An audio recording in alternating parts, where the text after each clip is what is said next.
Up today on the Speed of Culture podcast, we are thrilled to be joined by Charlotte Blank, the Chief Marketing Officer at Jaguar Land Rover North America. From activating a house of brands to launching purpose-driven platforms like the Defender Service Awards, Charlotte is redefining what it means to connect with today's values-driven consumer while moving at the speed of culture. Charlotte, so great to see you today. Great to see you. Thanks for hosting, Matt. Absolutely. So, the auto industry is at quite a crossroads right now, and arguably it's been at a crossroads for the last several decades. It's just always such a category that sits at the crossroads of so many different cultural movements, and that the consumer, obviously, you have things like interest rates and urbanization, all sorts of things impact the industry. What do you think are the biggest drivers of change in the automotive industry today in 2025? Oh my gosh, never a dull moment. We are as guilty as any other marketer of overusing the word transformation, but I would agree that that applies to, the ever-changing economic regulatory landscape, to electrification and different choices consumers have to make about powertrain. One that's really interesting from a marketer and consumer behavior standpoint is the shopping experience and what consumers, particularly luxury consumers, have come to expect in an omni-channel shopping experience, and the ability to start, stop, or continue your journey from your phone, from your computer, from in person in the dealership. So we're really focused heavily on that this year, trying to create a more seamless experience, both with technology and in partnership with our retailers. But you name it. I mean, there's just nothing constant. And so how important is the physical dealer experience in the buyer journey? Because obviously so many categories, like pre-COVID, people never would have thought groceries would have taken off the way it has online. And obviously buying or leasing a car is a much more substantive purchase than a bag of groceries. But that being said, with today's advancements in virtual reality and mixed reality, you can really experience a vehicle in a lot of ways without even being there. Is there a shift going on, or do you see the dealership always as kind of a core pillar to the buying journey? Both. I think the dealership always plays a crucial role, not only in the shopping experience, but especially in the after ownership experience. Going in for service is where the rubber meets the road, so to speak, in terms of hospitality and being treated like you're part of a luxury community in our case. So we really do value and emphasize that relationship with our retailers and are working to build that cultural movement of hospitality and behaving as a, say, luxury hotel chain might, as opposed to a traditional, car dealership, so to speak, which many of our retailers naturally do. That said, behavior is shifting every day, and more of it is going online as that becomes more and more convenient. And particularly when we see strong loyalty, as our brands, have enjoyed and people have come to know and love their Range Rover, their Defender, they know that they want another. It might be easier to make that decision from home and just to sort of go ahead and order another, as opposed to when you're new to a brand. But when when you're exploring the brand, when you want to come in and experience it for the first time, there's really no substitute for a proper test drive, and a proper explanation of the technology. Really kind of having your hand held a bit, I think, is appropriate for such a significant investment.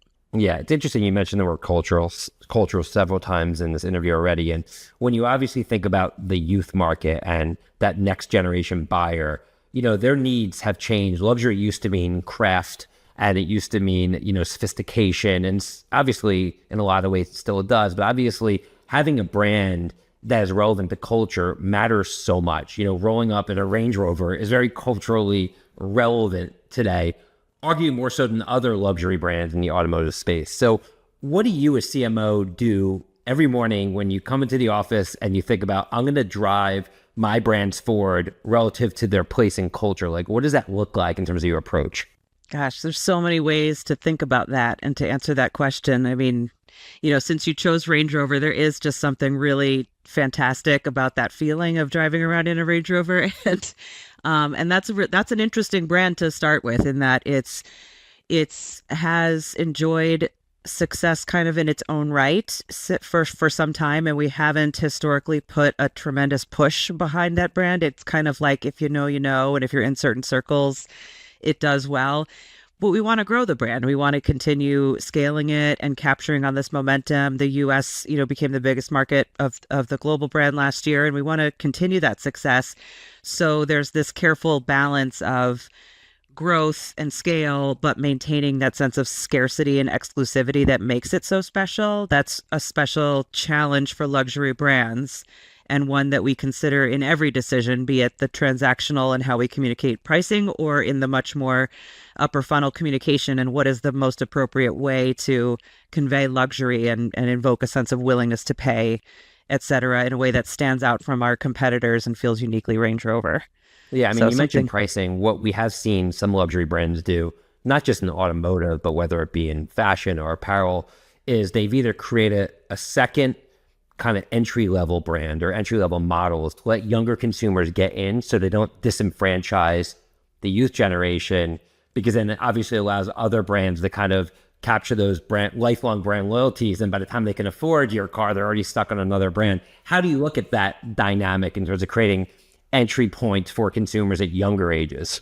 so we do have within the Range Rover brand, you could start with a Range Rover Evoque, which is a popular smaller size crossover. Then that sort of ladders up through the Velar, the Range Rover Sport, and the Range Rover. But that's actually a really interesting question of its own. Is Range Rover Sport in one way is a model of the Range Rover brand, but in some ways behaves like a brand of its own. And we've seen some really interesting, not so much demographic differences like the age that you referenced, but more psychological and how people see themselves, and sort of the emphasizing the dynamic sort of roguishness, playfulness of that brand that's in some ways sort of distinct from Range Rover. So that adds a little bit of complexity where sometimes we treat it as a model and sometimes we treat it as a brand of its own. Yeah. And what are some of the things that I guess consumers, regardless of, I guess, their age or where they're entering with your various models, are, I guess, clamoring towards relative to like the offerings of the vehicles? Like what matters more today than maybe didn't a decade ago? We see this shift toward experiences, community. You know, the car is so much more than a car. It's what it says about you and the company you keep. So that I think our marketing has kind of evolved to keep up with that, and an increasing emphasis on experiential marketing. Our platform now globally around Range Rover House, which is creating a really curated experiential element of a way to experience the brand, and we'll activate at events like around Monterey Car Week in Pebble Beach, or Salt Lake City and a popular ski destination at in Park City, where we're creating sort of a cultural moment and curating an experience that helps us think about, if Range Rover were literally a house, what would it look like, feel like, smell like? What would you eat there? Who would you invite? What would you wear? And it sort of brings the brand to life in a certain way that makes people feel like they're part of a special club or tribe, and that it sort of extends the experience beyond the product itself. So another iconic brand that you oversee is Jaguar. And I know Jaguar is in the midst of a big brand relaunch, and I'd love to hear your thoughts on that brand, which obviously isn't as culturally at the center as a brand like Range Rover, but obviously has a lot of legacy, a lot of history, a lot of drivers absolutely love it. Just love to hear your thoughts on where you're taking that brand. I think you just spoke to a little bit of the answer in your question, which was that It's Jaguar my ad agency experience coming out. Yeah, I mean, for some time, Jaguar has not been, in the cultural conversation to the extent that it should be, given its historical significance and just the incredible performance and passion around that brand for those in the know. And it's been through so many iterations and different sort of eras and phases and different strategies for that brand over decades. And this year is us embarking on a really bold, complete transformation of the brand, the product, the shopping experience. Really, the whole promise around the Jaguar brand is going to be fresh and new going forward over the next couple of years. And in a way that's very true to the original essence of the brand. The campaign, or the sort of ethos and mantra that we've been communicating around copy nothing, borrows from an original quote from the original designer of the brand. It's really been at the core as being unique, original, and truly a copy of nothing. And so the new product and strategy will reflect that. And if we learned anything from this past year, is that we definitely, could have drummed up some interest in what's coming next. Could not have anticipated the reaction, the level of attention that we received. But it really, turned into a tremendous amount of eyeballs and engagement and interaction with the concept vehicle that we revealed at Art Miami in early December. And overwhelmingly, the concept vehicle was well received by the press and really sort of turned the conversation toward this is going to be really exciting. This is a new way to do to present an electric vehicle and a potential even launching new electric an lineup. or new, I mean, versus a traditional auto show or something like that. True. Yep. Yeah. I mean, you really have to redefine so much in, obviously driving relevance in the auto space. I know purpose is another area that you've done a lot of work in, specifically the Defender Service Awards. Would love to talk about why that's important as a core pillar to some of the work you're doing on that brand. Mm-hmm. Yeah, Defender is historically a purpose-driven brand. Really, for over 70 years, it's had a relationship with the Red Cross globally, going on now 20 years with Tusk, a global conservation organization focused on African wildlife. And here in the United States, we have, our own sort of grassroots version of a cause marketing platform going on 5 years with Defender Service Awards. And it's all meant to bring to life this lifestyle pillar around the Defender brand being purposeful, which, can be defined multiple ways, but it's to contrast with other vehicles that are highly off-road capable, rugged and durable, but, kind of just go out and get muddy for the sake of having fun. Defender is about adventure and heroism and purpose, and it has a certain charm and charisma that's attached to the impact it has, like who it is that it's serving or saving or empowering to make a difference in their community. And that's been true and core to the brand for, as I said, 70 years, if you look back to the beginning of the Red Cross relationship. And what we've done to localize that in the United States since relaunching the Defender brand just a few years ago is through a really grassroots and organic concept whereby we invite hyper-local hands-on charities to submit video applications for the chance to win a Defender. These are organizations in categories like wildlife conservation, veteran services, environmental work, and tend to be organizations that need an off-road capable vehicle to get to challenging to reach places or to accomplish difficult physical challenges. And then we invite our community, our consumers and audiences to vote, and we across multiple categories. And so now going into its 5th year, we've given away 24 Defender vehicles to these wonderful charities and over $1 million thanks to Chase and our other sponsors. So it's become a collective effort whereby we invite like-minded brands and companies to partner with us. And it's a great content generation machine and a way to showcase the capability of the vehicle in context of these really emotional stories. So kind of the highlight of our year is a brand festival called Destination Defender. That's sort of a weekend festival of modern luxury outdoor adventure. And we usually have the annual gala whereby we honor we choose the winners, honor them, and give them the keys to the vehicle, so to speak, and there's never a dry eye in the house. So that's... I'm sure. I mean, I think there's a lot you touched on there. And at the core of it, I think, is the new way to really drive engagement and capture attention from the consumer, right? If when I was growing up, the way that automotive manufacturers captured attention is they ran billboards, magazine ads, TV, very linear, advertising, so to speak. And what you're talking about is anything but. It's content, it's storytelling, it's more emotional. What is that journey like for you as a marketer? And where do you see it going in terms of your ability to take, whether it's the Jaguar brand story or the Defender brand story or all these different brands that you sit on top of, and make sure that you're adequately reaching the consumer in a way where you're actually going to be able to capture their attention and mind share in a very challenging landscape to do so? It's all about the mix. It's storytelling and the organic sort of grassroots one-to-one way that we touch people is an important and authentic way to generate some kind of realness there that gives people something to touch and feel, that we're not just a car brand. There's actually some substance there and something useful. But I am the first, one to go old school and say, what is the job to be done? And Defender is actually the best example of it's our newest brand in the States and one that has the most room to grow from an awareness perspective, and especially, knowledge of the brand as a standalone versus its sort of parent brand of Land Rover. We're really driving that Defender and Range Rover are separate brands of their own. And we still have such a journey to go on to just grow awareness and appeal and just introduce ourselves to people. And there's nothing like TV.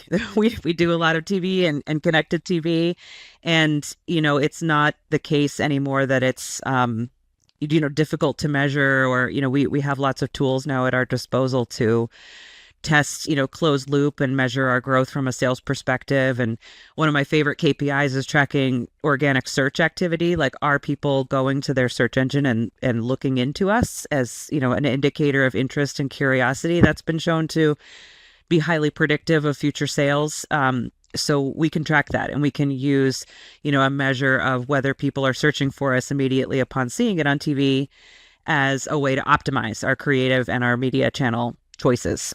So we do love TV for some of our bigger models like the Defender, Range Rover Sport, but for the lower volume ones, it's so much fun to do these like richer kind of custom content partnerships. We have a beautiful one right now live with The Atlantic, with a partnership with Will Guidara, who's a lovely, charismatic entrepreneur who's famous for his work in unreasonable hospitality. And as part of our leadership platform for Range Rover, connecting with entrepreneurs, business owners, we recorded some custom content with The Atlantic, just with Will in the vehicle, and talking about his perspective on leadership. And it's doing incredibly well. People are sitting down, watching the video, completing the video, and then, clicking through to learn more about the Range Rover brand. So I see, it's all about the mix and the constant testing and optimization and doing what's right for each brand and nameplate.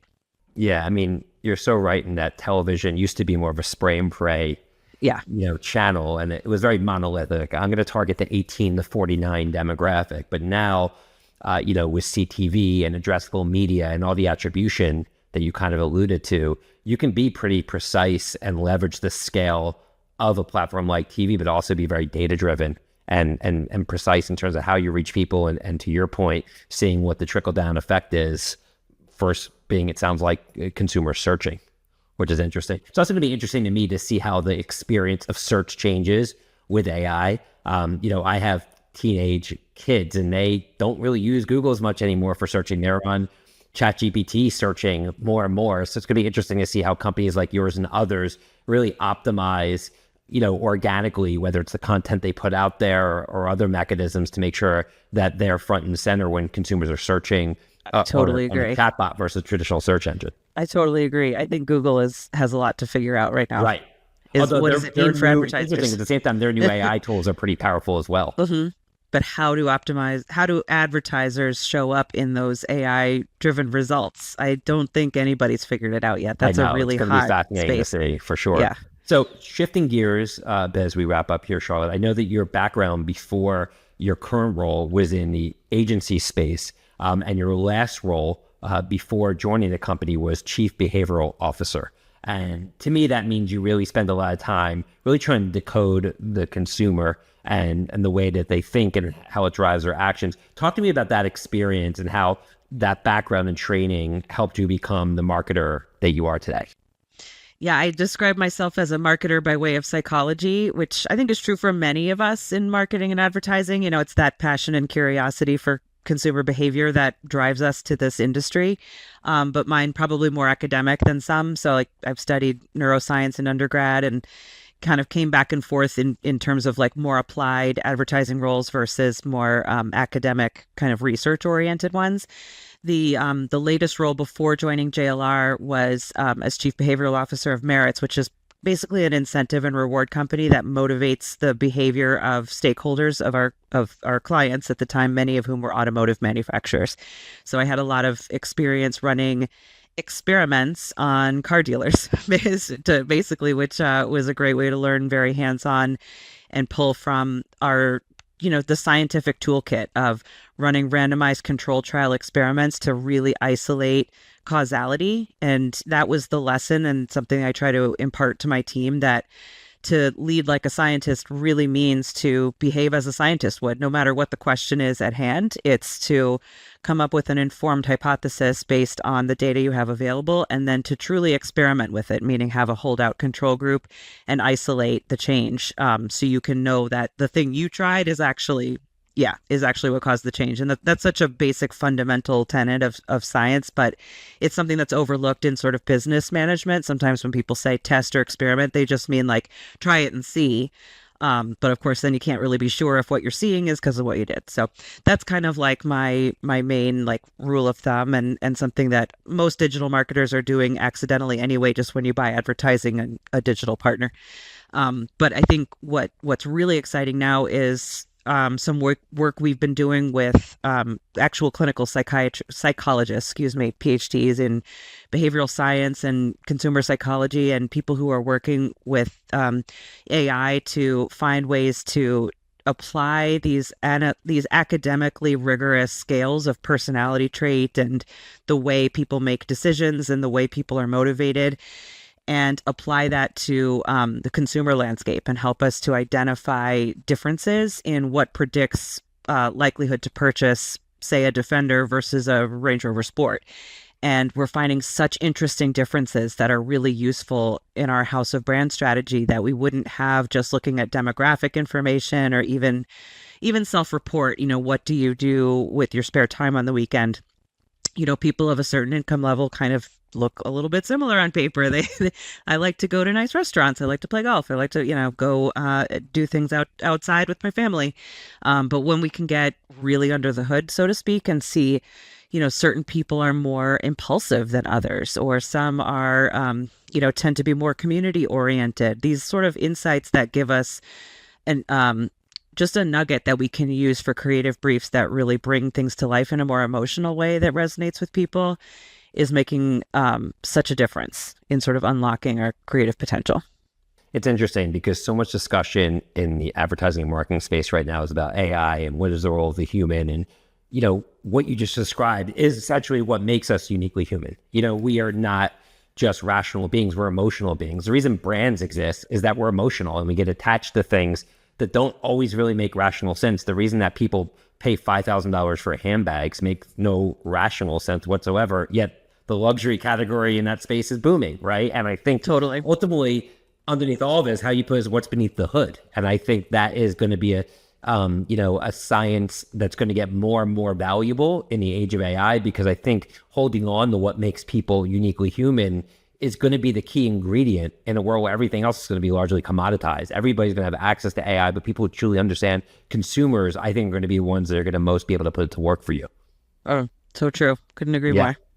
Cool. So wrapping up here, obviously you're in a really cool role overseeing some really iconic brands. And just for our audience who maybe is at a younger point in their career that want to end up in a CMO seat one day, what are some of the steps you took along the way that you think were the right moves, whether it was the areas that you focused on or the relationships that you built that you believe put you in the position that you're in today? For my journey specifically, it was following this passion for psychology. And I remember when my dad dropped me off at college, he was like, just study what you think is interesting. Don't major in business. You'll learn that on the job later, And that, like, I hope that's not outdated. I know everything is like really messed up now with the whole educational system and unaffordability and, but that I think about that often, like just that studying neuro way back then and the path that set me on and sort of being true to that. And even when I went into media, advertising, brand roles, there was always sort of ways for me to keep one foot in that space of, the kind of keeping up with the psychology that's relevant. So that allowed me to just stay engaged and stay, interested and productive because I really enjoy it. But it also helped me to develop a personal brand, so to speak, and kind of stay in a path that, at least looking back retrospectively, I could draw a red thread through. So that kind of became like my thing.